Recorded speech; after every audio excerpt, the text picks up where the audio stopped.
ఏదైతే విశాఖపట్నం మారిక వలసలో ఉన్నటువంటి ఆంధ్రప్రదేశ్ గురుకుల బాయ్స్ పాఠశాల ఏదైతే ఉందో అక్కడ ఉన్నటువంటి 5th క్లాస్ నుంచి 10th క్లాస్ విద్యార్థులందరికీ కూడా బలవంతంగా టీసీలు ఇచ్చి ఈ రోజున పంపించే కార్యక్రమం చేస్తూ ఉన్నారు.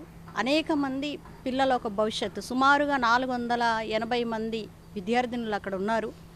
మరి వారందరినీ కూడా టీసీ ఇచ్చి మరి వారి ప్రాంతానికి వెళ్ళిపోవాలి అని చెప్పడం అనేది నిజంగా చాలా ఇది దుర్మార్గమైనటువంటి పరిణామంగా మనం చెప్పుకోవచ్చు. ఎందుకంటే ఎవరైతే ఈ యొక్క పాఠశాలకి జాయినింగ్ అవ్వాలి అంటే, అడ్మిషన్ ఇవ్వాలి అంటే సుమారుగా 100కి 99 మార్కులు వస్తేనే కానీ ఆ స్కూల్లో అడ్మిషన్ అనేది దొరకని పరిస్థితి. సో అందరికంటే టాప్ 10లో ఉన్నటువంటి విద్యార్థులకు మాత్రమే ఆ స్కూల్లో చదువుకునే అవకాశము ఉన్నటువంటి పరిస్థితిలో మరి ఏదైతే 2025-26 సంవత్సరానికి కూడా సంబంధించి వారికి ఎగ్జామ్స్ పెట్టి అక్కడ సెలెక్ట్ చేసి జాయిన్ అయిన తర్వాత ఇప్పుడు జూన్, జూలై, ఆగస్టు 3 నెలలు క్లాసులు యథావిధిగా జరుపుతూ ఈ నెలలో లేదు ఇక్కడ ఉన్నటువంటి స్కూల్లో ఏదైతే గిరిజన విద్యార్థులకు మెరుగైన కాంపిటేటివ్ ఎగ్జామ్స్కి ప్రిపేర్ చేయాలి అని ఐఐటి, ఎన్ఐటి లాంటి కోచింగ్ ఇవ్వడానికి మీ అందరికీ కూడా ఇక్కడి నుంచి మేము పంపివేయడం జరుగుతుంది అనడం అనేది నిజంగా చాలా బాధాకరం.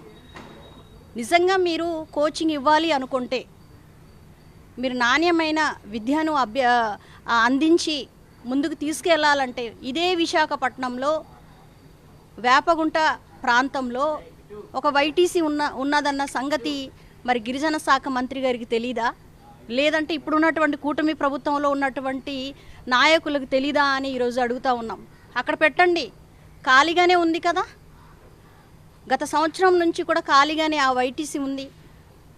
మరి అక్కడ ఐఐటి అలాగే నీట్ కానివ్వండి, ఇక ఇతర పోటీ పరీక్షలకు ప్రిపేర్ అయ్యే పిల్లలందరికీ కూడా అక్కడ ట్రైనింగ్ సెంటర్ ఉంది కదా, దాన్ని ఎందుకు యూజ్ చేయకుండా ఇప్పుడు 5th క్లాస్ నుంచి ఏదైతే 10th క్లాస్ వరకు చదువుతున్నటువంటి విద్యార్థులందరికీ కూడా తరలించడం అనేది నిజంగా దీన్ని మేము ఖండిస్తూ ఉన్నాం.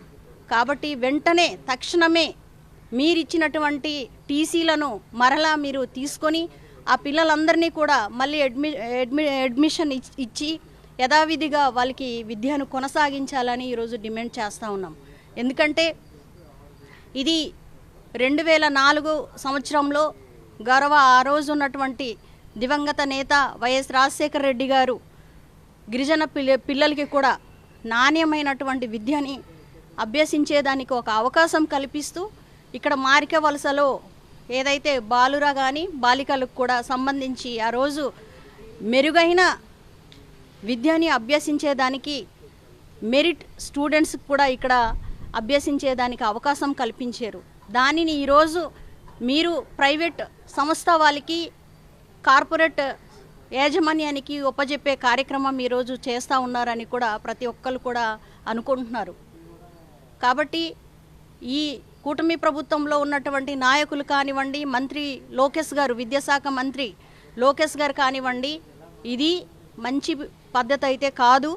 కాబట్టి వెంటనే యథావిధిగా ఆ పిల్లలను తీసుకొని యథావిధిగా విద్యను అందించేదానికి మీరందరూ కూడా కృషి చేయాలని కూడా నేను మనవి చేసుకుంటున్నాను. గత కొన్ని రోజులుగా కూడా గిరిజన ప్రాంతంలో ఉన్నటువంటి గిరిజన పిల్లలు ఏదైతే విశాఖపట్నంలో ఉన్నటువంటి మారిక వలసలో ఆంధ్రప్రదేశ్ రెసిడెన్షియల్ స్కూల్లో ఏదైతే చదువుతూ ఉన్నారో వాళ్ళు చదువుతున్నటువంటి ఆ పాఠశాలల్ని ఇమీడియట్గా ఖాళీ చేయాలని 5వ తరగతి నుంచి 10వ తరగతి చదువుతున్నటువంటి విద్యార్థులు దాదాపుగా 480 మంది విద్యార్థుల్ని వెంటనే ఆ ప్రాంతం నుంచి వెళ్ళగొట్టి గిరిజన ప్రాంతంలో ఉన్నటువంటి ఆశ్రమ పాఠశాలల్లో మీరు చేరాలి, ఇమీడియట్గా ఈ క్యాంపస్ని ఖాళీ చేయాలని ఏదైతే ఇష్యూ నడుస్తూ ఉందో దానికి గాను ఈరోజు మేము ఒకటే తెలియజేస్తూ ఉన్నాం. అకాడమిక్ ఇయర్ స్టార్ట్ అయ్యి ఆల్మోస్ట్ రెండు నెలలు అవుతూ ఉంది. మీకు ఆలోచన ఉన్నప్పుడు ఆ ప్రయత్నాలు ముందు చేయాలి, లేని పక్షాన ఇప్పుడు ఏదైతే విశాఖపట్నంలోని ఒక నాణ్యమైన విద్యని అభ్యసించాలి, ఒక ఆహ్లాదకరమైనటువంటి వాతావరణంలో వాళ్ళు పిల్లలు చదవాలి అనే ఒక ఆలోచనతోనే ఎంట్రన్స్ ఎగ్జామినేషన్ అనేది రాసి మెరిట్లోని వాళ్ళు సీట్లు తెచ్చుకొని మారిక వలసలో ఏదైతే వాళ్ళు విద్యని అభ్యసిస్తూ ఉన్నారో ఉన్న పలంగా అంటే ఇన్ని సంవత్సరాలు లేనిది కూడా ఈ సంవత్సరం ఇమీడియట్గా ఖాళీ చేయాలని చెప్పడం అనేది నిజంగా చాలా చాలా దారుణం అని కూడా ఈ సందర్భంగా నేను తెలియజేస్తా ఉన్నాను.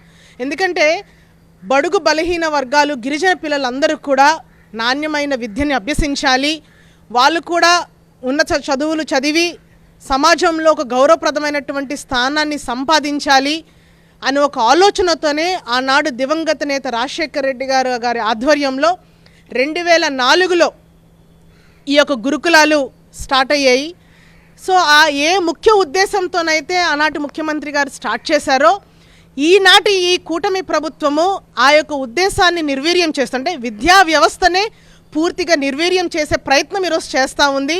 విద్యార్థుల యొక్క భవిష్యత్తుతోనే ఈరోజు ఆటలాడే పరిస్థితి ఈరోజు మనందరం కూడా చూస్తూ ఉన్నాం. ముఖ్యంగా ఎడ్యుకేషన్ మనకి పైన కానీ కిందన కానీ మనం ఒకసారి చూసుకున్నట్టయితే కిందన విశాఖపట్నం అలాంటి ప్రాంతంలోని అనేక రకాలుగా, ఎందుకంటే వాతావరణంలో మార్పులు ఉంటాయి, తోటి విద్యార్థులతోని ఆ కమ్యూనికేషన్ అనేది బాగుంటుంది.